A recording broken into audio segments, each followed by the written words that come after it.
Hello friends, मैं मंतोष कुमार आपके अपने YouTube channel A to Z English पर स्वागत करता हूं। आज का हमारा टॉपिक जेंडर होगा।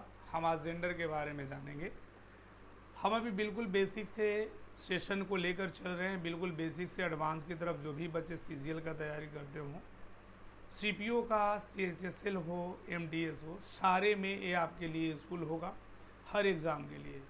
तो बेसिक को भी देखेंगे और एडवांस लेवल को भी देखेंगे। इस पर प्रैक्टिस भी हम लोग जमकर करेंगे, ठीक है।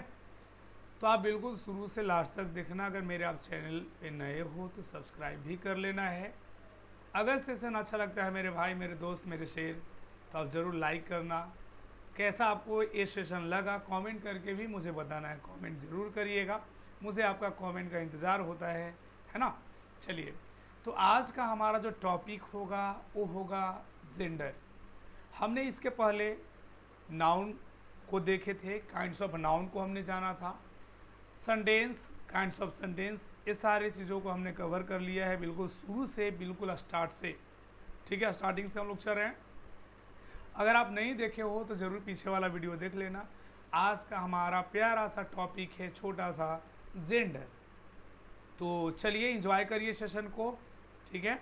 चलिए तो चलिए देखिए, आज हमारा टॉपिक है नाउन, जेंडर, ठीक है। जेंडर को हिंदी में आप क्या कहते हो? आप हिंदी में इसे कहते हो लिंग। क्या कहते हैं, ध्यान से समझिएगा। जेंडर को क्या कहा जाता है? लिंग के नाम से जानते हैं। यह जेंडर क्या होता है, याद रखिएगा। ये जो हमारा जेंडर होता है वो किसी नाउन का ही जेंडर होगा। कोई नाउन ही स्त्रीलिंग हो सकता है, कोई नाउन ही पुल्लिंग हो सकता है कि नहीं। तो किसका जेंडर होता है? कोई आपसे पूछे जेंडर किसका होता है, तो सबसे पहला तो यहाँ पे बात है कि नाउन का ही जेंडर होगा, ठीक है। अब जेंडर कहते किसको हैं, बात को समझिएगा। कह रहा है gender is the sexual classification of a noun. अगर बात किया जाए सेक्स, सेक्स का मतलब क्या होता है? लिंग। जब हम किसी भी वस्तु को, किसी भी चीज़ को अगर उसके लिंग के आधार पर, उसके सेक्स के आधार पर हम उसे डिवाइड कर देते हैं, तब उसे हम कहते हैं जेंडर, ठीक है। तो ये क्या होता है? ये जेंडर जो होते हैं हमारा सेक्सुअल क्लासिफिकेशन होता है ना। ये सेक्स के आधार पर हम उस नाउन को वर्गीकृत करते हैं। कोई नाउन मेल होगा, कोई नाउन फीमेल होगा, या क्या होगा, तो हर एक चीज़ को हम यहाँ समझेंगे। सबसे पहला कह रहा है कि काइंड्स ऑफ जेंडर। पहले तो हमें ये जान लेना है कि जेंडर कितने तरह के होते हैं। तो याद रखिएगा, there are 4 types of gender. How many types? 4 types. कितने टाइप्स की बात हमने किया? याद रखिएगा, 4 टाइप्स के जेंडर होते हैं। आप बोल सकते हैं there are 4 types of gender. तो हर एक टाइप से हम मिलते हैं, ध्यान से समझते हैं, समझिएगा, कोशिश करना है याद करने का। सबसे फर्स्ट है हमारा मैस्कुलिन जेंडर। क्या है मेरे भाई, मेरे दोस्त? Masculine gender. ये मैस्कुलिन क्या होता है? इसको आप हिंदी में बोलते हो पुल्लिंग। क्या बोलते हो? पुल्लिंग। ये पुल्लिंग क्या होते हैं?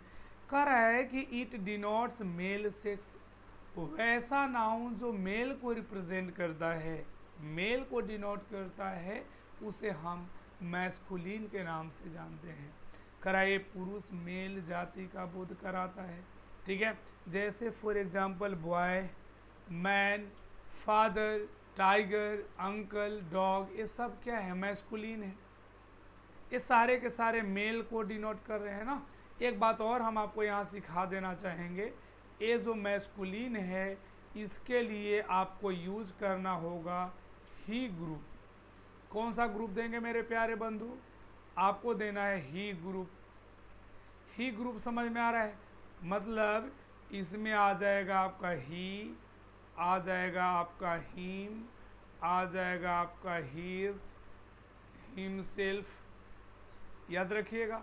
तो मेल के लिए एक साथ लिखा हुआ है सेल्फ, ये मेल के लिए हम यूज़ करते हैं। क्लियर है? जैसे सपोज मान लीजिए कि बॉय की बात करेगा तो बॉय के लिए क्या लाइएगा? ही लाइएगा। समझ में आ रहा है ना? आप कभी भी ही इज़ अ बॉय कहते हो, सी इज़ अ बॉय नहीं कहते हो। चलिए, मैस्कुलिन समझ में आ गया। चलो अगला की तरफ मूव करते हैं, ध्यान दीजिएगा। नेक्स्ट है हमारा फेमिनिन जेंडर। क्या होता है मेरे प्यारे बंधु? फेमिनिन जेंडर क्या होता है? कहोगे कि sir it denotes female sex, वैसा नाउन जो फीमेल को रिप्रेजेंट करता है, फीमेल रिप्रेजेंटिंग को हम बोलते हैं फेमिनिन जेंडर। कराए स्त्री जाति का बोध कराता है। जैसे अगर बॉय की बात करें तो आप क्या बोलिएगा? फेमिनिन गर्ल, मैन का वुमन, फादर का मदर, टाइगर का टाइग्रेस, अंकल का आंट, डॉग का बिच, ये सारे के सारे हमारे फेमिनिन जेंडर होते हैं। एक बात और आपने याद रख लेना है कि इसके लिए आपको देना है सी ग्रुप। क्या दोगे आप? सी ग्रुप का यूज करना है। सी ग्रुप में कौन कौन आ जाएगा?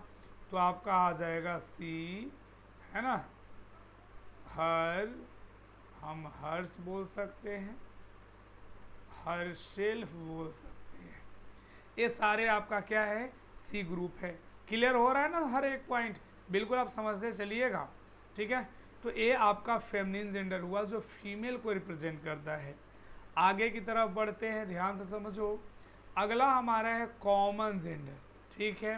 ये कॉमन जेंडर क्या होते हैं? तो याद रखिएगा, करा it denotes either a male or a female. ये आपको मेल और फीमेल बोथ को रिप्रेजेंट करता है। ये स्त्री जाति को भी बताता है, पुरुष जाति को भी बताता है। अब कौशल कैसे? सपोज मान लीजिए कि आपने नाम सुना होगा फ्रेंड का। बताओ फ्रेंड क्या सिर्फ मेल होता है? हाँ बोलो बोलो सर, मेरे तो बहुत सारे गर्लफ्रेंड हैं। बेटा ये आपका ये फ्रेंड जो है कॉमन है। ये फ्रेंड कोई भी हो सकता है, लड़की या लड़का। आपने बोला पेरेंट, ये पेरेंट हमारे दोनों हो सकते हैं, माता पिता को पेरेंट बोलते हैं। सर्वेंट ये हमारे दोनों हो सकते हैं।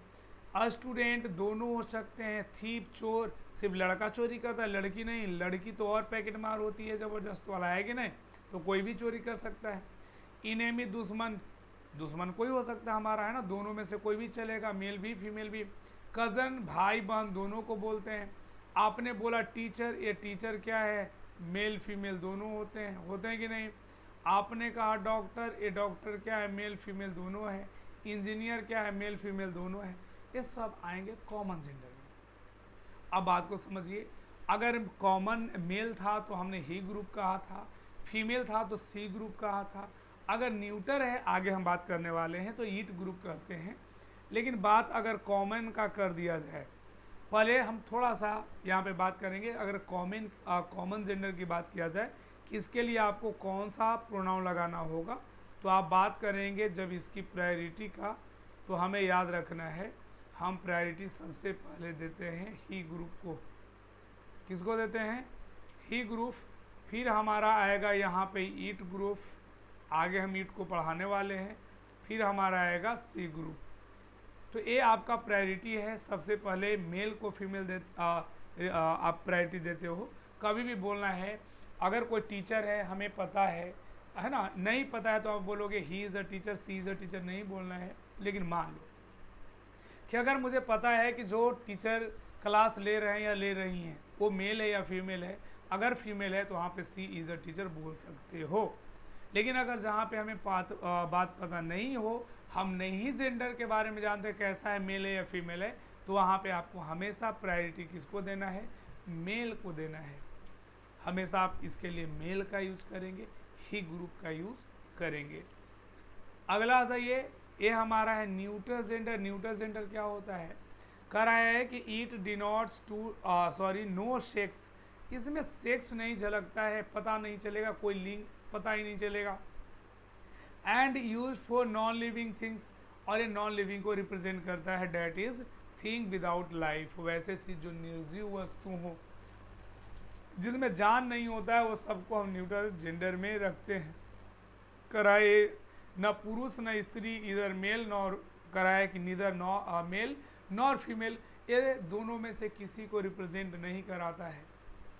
जैसे आपने कहा सर बुक मेल है या फीमेल है, नहीं पता चला ना, ये नॉन लिविंग है, इसमें जान नहीं होता है, न्यूट्रल में रखोगे। पेन हो गया, रूम हो गया, चेयर, टेबल, कंप्यूटर, मोबाइल, ये सब के सब क्या है, न्यूटर जेंडर है। याद रखिएगा कि इस न्यूटर के अगर बात करें तो हम इसको देते हैं ईट ग्रुप। कौन सा ग्रुप दोगे, आपको देना है ईट ग्रुप। अब ईट ग्रुप में हमारा ईट्स आता है, ईट आता है, ठीक है ना, ईट सेल्फ आता है। तो ये वाला पॉइंट को भी याद रखेंगे, इन न्यूटर के लिए यूज़ करते हैं। जैसे सपोज मान लो कि हमने आपसे कहा कि आई हैव अ कार, आगे जब हम प्रोनाउन पढ़ेंगे तो हम बताएंगे। अगर मान लो कि हमने कहा डैश इज़ न्यू, अब मुझे बताओ कौन सा यहाँ पे प्रोनाउन लिखोगे। आई हैव अ कार, मेरे पास एक कार है, इस कार के लिए न्यू कौन है, गाड़ी है। इस कार के लिए ही लगाओगे या सी लगाओगे या ईट लगाओगे। बिल्कुल सही जवाब है आपका, आपका है सर ईट लगेगा, तो हम बोलेंगे इट इज़ न्यू। क्लियर हो रहा है पॉइंट ना, बिल्कुल क्लियर हो रहा होगा। इस चीज़ को आपको समझना है और है ना, ध्यान से देखिएगा। आगे हम इसमें थोड़ा सा एक पॉइंट लेना चाहेंगे, ध्यान दीजिएगा, ये नोट को आप सीख लें। कह रहा है चाइल्ड, इन्फेंट, जो छोटे छोटे बच्चे होते हैं, बेबी, स्मॉल एनिमल, जो जानवर होते हैं, इनका कह रहा है कि प्रयोग न्यूटर जेंडर के रूप में होता है, अतः इनके लिए न्यूटर जेंडर सूचक प्रोनाउन ईट ग्रुप का इस्तेमाल किया जाता है। आप जानवरों के लिए ईट ग्रुप दोगे। हमें जेंडर यहाँ पे क्लियर नहीं हो पाता है। जैसे सपोज मान लो कि रोड पे हाथी चल रहा है ना, अगर हम बेटा पूछे आपसे बताओ हाथी मेल है या फीमेल है, क्या बोलोगे, अरे बोलो ना मेल है या फीमेल है। कहो सर ऐसे कैसे पता चलेगा, हाँ देख कर आना पड़ेगा। देख कर आओगे, देख कर आओगे नहीं ना, आप उसे मेल न फीमेल हम नहीं समझ पाते हैं, हम उसका जेंडर क्लियर नहीं कर पाते हैं, इसलिए हम उसे न्यूटर कह देते हैं। ईट ग्रुप देना है। सांप चल रहा है, बोलो कोई पूछे कि सांप क्या है, मेल की फीमेल, क्या बताओगे, कहोगे सर रुकिए देखना पड़ेगा। बेटा कैसे देखोगे, इसे आप न्यूटर में रखोगे। छोटा बच्चा है, बेबी, देखो मार्केट में बड़ा भी है, बड़े वालों से सावधान मेरे चेला, है ना, छोटे पे ध्यान दो। छोटा बच्चा की बात कर रहे हैं कि बेबी क्या है, न्यूटर है। हम इसका मेल नहीं बता मेल और फीमेल नहीं बताते, हम जेंडर नहीं देते हैं। छोटा बच्चा है बाबू, हम लोग बोल देते हैं बाबू है ना, बात समझ में आ रहा है। तो इसे हम जेंडर नहीं क्लियर कर पाते हैं, इसे हम न्यूटर जेंडर में रखेंगे। प्रोनाउन जब बात होगा तो आपको ईट ग्रुप देना है, जानवरों के लिए भी ईट ग्रुप देना है। कहो सर आपने तो मेल में कहा कि हॉर्स क्या है, डॉग क्या है, मेल है। बिल्कुल डॉग मेल है बेटा, बीच इसका फेमनिन होता है, लेकिन जब बात प्रोनाउन का करोगे ना, याद रखना हमेशा इसको पेपर में जब एग्ज़ाम में आएगा तो ईट ग्रुप ही देना है। बहुत सारे बच्चे होते हैं अपना दिमाग लगाना स्टार्ट करता है, सर मुझे तो पता है कि काऊ क्या है, काऊ तो सर फीमेल है, हम इसको सी ग्रुप देंगे। बेटा गलती हो जाएगा। अगर मैंने कहा कि ध्यान से समझो, अ काऊ इज अ यूजफुल एनिमल, आगे कहा यहाँ कहते हैं डैश गिव्स अस मिल्क। प्यारे बच्चों बताओ, तो यहाँ पे cow is a useful animal, cow है, काउ फेमनिन है, पता है। अब गिव्स मिल्क, तो क्या सी गिव्स मिल्क करोगे, अगर फेमनिन है तो फिर तो सी लगाना होगा। यही बात आपको पेपर में गलत करवाएगा। बहुत सारे बच्चे होते हैं अपना दिमाग लगाना स्टार्ट करते हैं। बेटा गाय के लिए कभी भी प्रोनाउन जो यूज़ करना है, आपको ईट ग्रुप देना है, ईट गिव्स अस मिल्क। हमें पता है कि गाय फेमनिन है, लेकिन प्रोनाउन जब बात करोगे एनिमल के लिए हमें ईट ग्रुप देना है। हाँ, लेकिन मान लो कि कभी कभी हम आपको अगर स्पोकन की बात करें लैंग्वेज में तो ही भी दे सकते हैं, सी भी दे सकते हैं। मान लो कि जो कुत्ता तुम पाले हो, मुझे पता है फलाने बाबू का है ना, जो कुत्ता है वो मेल नहीं फीमेल है, हम वहाँ पे सी दे सकते हैं। वो फीमेल नहीं मेल है, हम ही दे सकते हैं। पेट एनिमल है, हम दे सकते हैं। समझ में आ रहा है। लेकिन जब बात पेपर की होगी, जब आप एग्ज़ाम देने जाओगे, वहाँ पे एक गलती मत करना, वहाँ पे कभी भी उसको ही नहीं देना। हाँ, अगर ऑलरेडी लिखा हुआ है ही ग्रुप, कोई पैसेज पढ़ रहे हो वहाँ पे ही आया हुआ है, तो आपको उसको गलत भी नहीं काटना है। जब आपसे पूछा जाएगा कि ही होगा सी, तब वहाँ पे ईट बोलना है। समझ में आ रहा है। हर चीज़ को आपको समझना होगा बात क्या है। तो हम जानवरों के लिए, छोटे छोटे बच्चों के लिए ईट ग्रुप देते हैं, तो आपको ईट कहना सही है। ठीक है, बहुत ही इंपॉर्टेंट पॉइंट यहाँ पे आने जा रहा है हमारा पर्सोनिफाइड ऑब्जेक्ट। इसको बात को समझिएगा, बहुत मज़ेदार चीज़ है। ये जनरली आपको एग्जाम में ज़्यादा फ्रीक्वेंटली तो पूछता नहीं है, लेकिन ये चीज़ को जानना है, कई बार पूछा हुआ क्वेश्चन है इससे, तो ध्यान देना, समझना मेरे बात को। करें जेंडर ऑफ पर्सोनिफाइड थिंग्स। हम जब केस की बात करेंगे वहाँ पे भी पर्सोनिफिकेशन के बारे में बात करेंगे। ये पर्सोनिफाइड थिंग्स क्या होता है समझ लो। ये जो पर्सोनिफिकेशन होता है बेटा, ये जो पर्सोनिफिकेशन है, बात को समझे। आपने नाम सुना होगा पर्सन का, पर्सन से बनता है पर्सोनिफिकेशन। ये पर्सोनिफिकेशन कहोगे सर क्या होता है, तो इसको हिंदी में बोलते हैं मानवीकरणीय। क्या बोलते हैं, ये मानवीकरणीय होता है। आप कहो सर ये मानवीकरणीय क्या होता है, याद रखना, जब कोई नॉन लिविंग थिंग्स का यूज़ अगर ह्यूमन बींग की तरह कर दिया जाए तो वहाँ पे उसे हम पर्सोनिफाइड ऑब्जेक्ट कहते हैं। समझ में आ रहा है। जब कोई किसी भी इन एनिमेट ऑब्जेक्ट का यूज़ एनिमेट सजीव की तरह किया जाए तब उसे हम पर्सोनिफिकेशन के नाम से जानते हैं। मानव की तरह काम करेगा। अब देखो बात समझो, जैसे सपोज मान लो हमने आपसे कहा, आपने नाम सुना होगा कोर्ट्स ऑर्डर। नाम सुने हो, कोर्ट्स ऑर्डर सुने होंगे। कोर्ट्स ऑर्डर किसका ऑर्डर है बेटा, कोर्ट का। अच्छा बताओ, एक कोर्ट कब से ऑर्डर देता है, ऑर्डर देने का काम तो हम लोग करते हैं ना। एक कोर्ट को हमने क्या माना है, पर्सोनिफाइड ऑब्जेक्ट है। हम पर्सन की तरह यूज कर रहे हैं कि सर ये ऑर्डर दे रहा, ऑर्डर तो जज देता है। नेचर्स लॉ, नेचर की नियम है ना, प्रकृति का नियम। ये नेचर क्या है तो नॉन लिविंग, लेकिन हम यूज कैसे करें, ह्यूमन बींग की तरह, क्योंकि सर इसका लॉ है, नियम है, कानून है। तो जब हम नॉन लिविंग को लिविंग की तरह यूज कर दें तब उसे हम पर्सोनिफाइड थिंग कहते हैं, ऑब्जेक्ट कहते हैं। समझ में आ गया पॉइंट, पर्सोनिफिकेशन क्या होता है। अब इस कहानी को समझो। करे कि वैसे नाउन्स जिनका प्रयोग शक्ति, ध्यान देना, शक्ति, स्ट्रेंथ, क्रूरता, वायलेंस, दृढ़ता, फर्मनेस दिखाने के लिए किया जाता है तो उन्हें मैस्कुलिन जेंडर माना जाता है तथा इनके लिए प्रोनाउन ही, हिज, हिम, हिमसेल्फ दिया जाता है। जो कि हमने अभी बोला, जो मेल को रिप्रेजेंट करता है उनके लिए ही ग्रुप है। कौन सा ग्रुप है, ही ग्रुप है। और ही ग्रुप में कौन कौन आता हमने अभी बोला, ये सब जो स्ट्रेंथ। अच्छा एक बार बताओ, याद रखना, आप घर में देखे होंगे एक मम्मी होते हैं और एक हमारे पापा होते हैं। सबसे डर बेटा ज़्यादा किससे लगता है, बोलो, मम्मी से या पापा से। किसी किसी के घर में मम्मी भी थोड़ा स्ट्रिक्ट होते हैं, लेकिन याद रखना डर तो हमें पापा से ही लगता है। पापा के नाम से ही बेटा बैठ जाता है पढ़ने के लिए, पापा आ रहे हैं। लेकिन मम्मी हमें क्या करती हैं, प्यार करती हैं। उनसे एक शालीनता झलकता है, एक मतलब एक मूर्त होती हैं, देवी होती है ना, डर नहीं लगता है उनसे, वो कोमलता को दिखाते हैं, है ना, बात समझ में आ रहा है। लेकिन पापा क्या है, एक स्ट्रेंथ, फर्मनेस की बात कर रहे हैं ना, दृढ़, नाम सुनकर ही डर लगता है। तो जहाँ पे डर लगे, जहाँ पे जिसे स्ट्रेंथ दिखे, फर्मनेस दिखे, वायलेंस दिखे, उसे मेल का हम कैटेगरी में रखेंगे, मेल मानेंगे। समझ में आ रहा हमने क्या कहा। जैसे कर रहा है लव, प्यार। बेटा कौशल, प्यार तो बड़ा अच्छा चीज़ है ना बेटा, अच्छों को प्यार बर्बाद कर देता है, बर्बाद कर रहा है। देखो डरना है, बर्बादी से बचना है, इसमें ताकत है बेटा। जो कहा जाता है कि प्यार में वो ताकत है जो पत्थर को भी पिघला देता है। बोल, ये पिघलाने का काम कोमल चीज़ का है नहीं जी कौशल, इसमें तो बहुत ज़्यादा शक्ति होगा, तभी ये ताकत दिखा रहा, स्ट्रेंथ दिखा रहा, शक्ति दिखा रहा है। लव बेटा हमेशा मैस्कुलिन जेंडर में रखोगे, मेल को रिप्रेजेंट करेगा।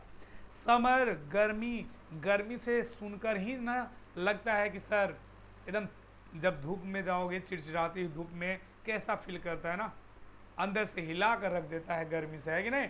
ये स्ट्रेंथ दिख रहा है ना। विंटर, ठंड से भी कप आने वाली होती है। विंड, जो हवा चल रही है। सन, सूर्य, ये क्या है, ये धूप में निकल जाओ, है ना।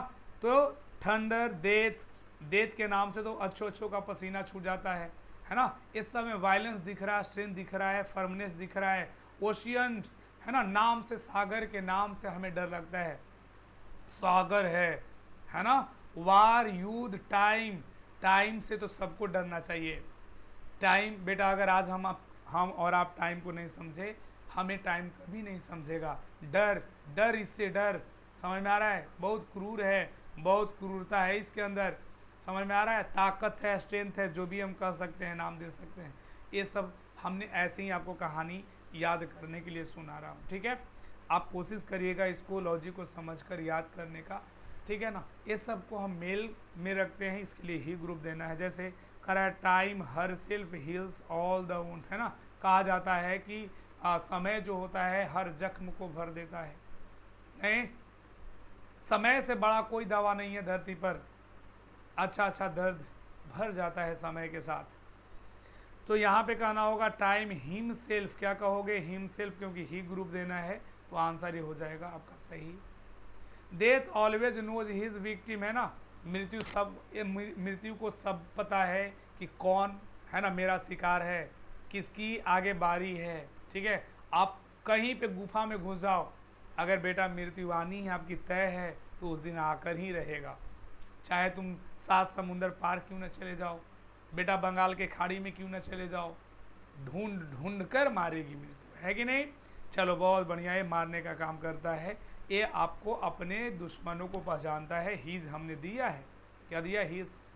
पॉइंट क्लियर हो रहा है ना। अब मेरे लॉजिक को समझें, याद करने का प्रयास करें। अगला देखो, कह रहा है कि वैसे नाउन जिनका प्रयोग सुंदरता, ब्यूटी, समझना, मन में थोड़ा सा चीज को रियलाइज करो कि ऐसे है, अब फील करो। ब्यूटी, सुंदरता, कोमलता, जेंटलनेस, आकर्षणशीलता, ग्रेसफुलनेस। बेटा हम में ज़्यादा, है ना, एक लड़के में ज़्यादा आकर्षण होता है कि लड़की में। हम लोग अट्रैक्ट किसके तरफ होते हैं, लड़के की तरफ या लड़की की तरफ। किसी को भी देखना, है ना, उसमें ज़्यादा ग्रेसफुलनेस होता है, ठीक है। कोमलता दिखता है, सुंदरता दिखता है। ये सब जो कोमल सुंदर हैं, ये सब क्या दिखाता है, ये सब फेमिनिन जेंडर की तरफ इशारा करता है, क्या दिखाने के लिए किया जाता है, तो इन्हें फेमिनिन जेंडर माना जाता है तथा इनके लिए प्रोनाउन सी, हर, हर्स, हर सेल्फ दिया जाता है। समझ में पॉइंट आ रहा है ना। कोई लड़के का देखना कॉम्प्लीमेंट दे दिया जाता है। हमारे दोस्त जब होते हैं, कोई देखना किसी का एकदम हाथ न होता है, एकदम कोमल होता है, क्या कहता है कि लड़के जैसा हाथ है ना बेटा, ध्यान से सुनना, कहेगा अरे तुम्हारा तो हाथ बिल्कुल कोमल है, लड़की की तरह है। कैसा है, लड़की की तरह। कोमलता जैसी दिमाग में आया, इशारा हमारा फेमिनिन की तरफ जा रहा है। समझ में आ रहा है मेरे भाई। तो ये जितने भी चीज़ दिखाते हैं ये फेमिनिन जेंडर को रिप्रेजेंट कर देंगे। तो इनके लिए हमें सी ग्रुप देना है। कौन सा ग्रुप, सी ग्रुप। कौन कौन से आते हैं। अर्थ, सबको पता है ये धरती हमारी माँ है, धरती माता। ये धरती माँ हमारा फेमिनिन हुआ। मून, याद रखना, हम लोग बचपन से एक चीज़ सीख कर आए हैं, चांदा मामा। बेटा आज के बाद आपको चांदा मामा नहीं, चांदा मामी कहेंगे। क्या कहेंगे, हाँ, हमें बचपन में सिखाया जाता था चांदा मामा। आज के बाद आप क्या बोलेंगे, चांदा मामी, क्योंकि ये फेमिनिन है, मामा ना कहना। समझ में आ रहा है। हाँ, ये इंग्लिश है, आप मामा कहोगे तो गड़बड़ होगा। नेचर, स्प्रिंग, ये सबसे कोमलता दिखता है। ऑटम, है ना, सीप, बोट, नेशन, कंट्री, मर्सी, दया, फेथ, पीस, रिवर, है ना। हमने समुद्र क्या कहा था, ओशियन, डर लगता है। नदी, आप एक सुने होंगे गाना, मानो तो मैं गंगा माँ हूँ, न मानो तो बहता पानी, गंगा माँ। समझ में आ रहा है। रिवर, नदी, ये क्या है, इसे शालीनता दिखता है। रिवर, नदी, ये फेमिनिन जेंडर होता है। होप, चैरिटी, जस्टिस, ये सबको फेमिनिन में रखते हैं। इनके लिए आपको सी ग्रुप देना है। जैसे कह रहा है the moon has hidden his face, गलत है, आप हीज फेस नहीं कहोगे, हर फेस कहोगे। पॉइंट क्लियर हो गया। तो इनको आप सी ग्रुप देंगे। आई होप कि आपको ये जेंडर बहुत अच्छे से समझ में आया होगा। एक लेवल को हमने मेंटेन किया है। सीजीएल इससे ज़्यादा कोई भी एग्ज़ाम में इससे ज़्यादा आपको जेंडर से पूछेगा तो नहीं पूछा जाएगा। आई होप कि ये सेशन आपको बहुत अच्छा लगा होगा। अगर सेशन अच्छा लगा है तो एक बार लाइक ज़रूर कर देना है। अगर आप मेरे चैनल पे नए हो तो ज़रूर इस चैनल को सब्सक्राइब कर लो और डेली जुड़िए। बस कुछ दिन के बाद हम लाइव क्लास आएंगे बिल्कुल प्रैक्टिस के साथ, है ना। सीजीएल बेस्ड सारे क्वेश्चंस करवाया जाएगा। तो आप बने रहिए, जुड़े रहिए, ठीक है। Thank you so much for watching. मिलते हैं फिर नेक्स्ट वीडियो में। Thank you.